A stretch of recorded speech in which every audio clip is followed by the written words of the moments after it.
Anna Clarkson, and I'm here with Parenting Behind the Behavior. It's really good to see you guys. I want to talk about routines today. Routines benefit children and adults because they create a sense of security and safety and predictability. And when we have that predictability, we are better able to learn and connect.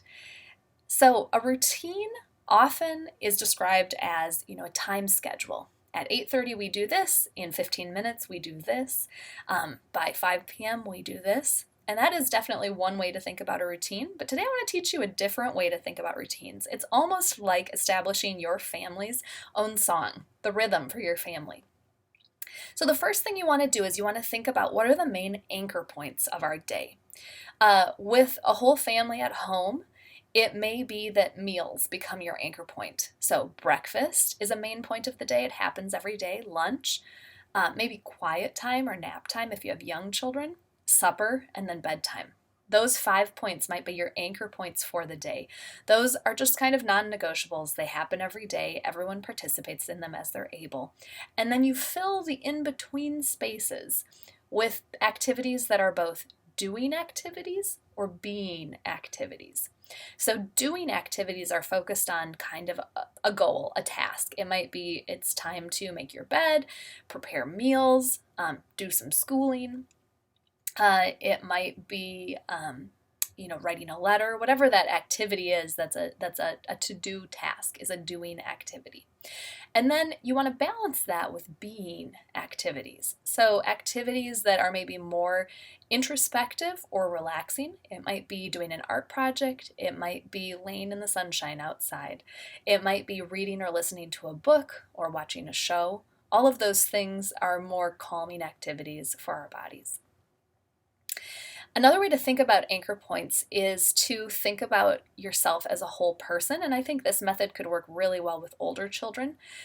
So you can think about that as a whole person. In order to care for ourselves, we need to take care of kind of all aspects of our person.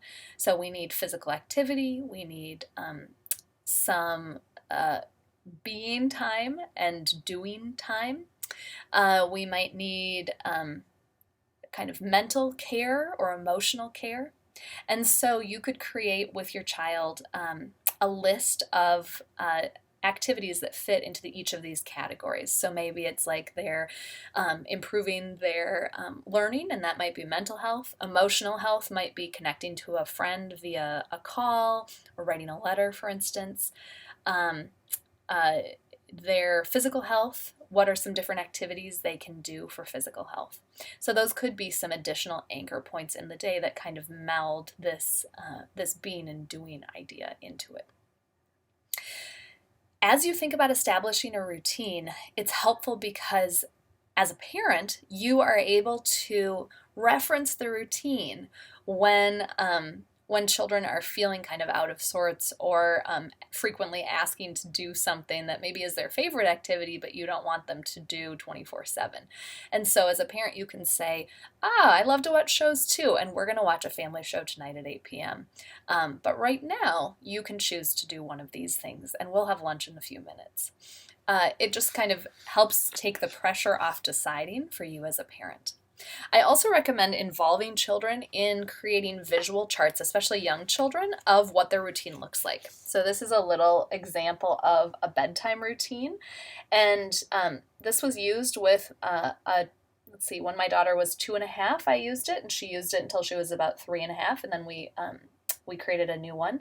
But you can see that the first step was put on PJs, and we drew a little picture of what that looked like. Eat a bed snack, use the toilet and brush your teeth.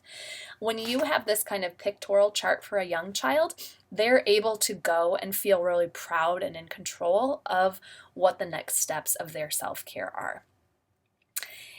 Older children, you can create a little tool like this, which maybe has a to-do pocket and a done pocket.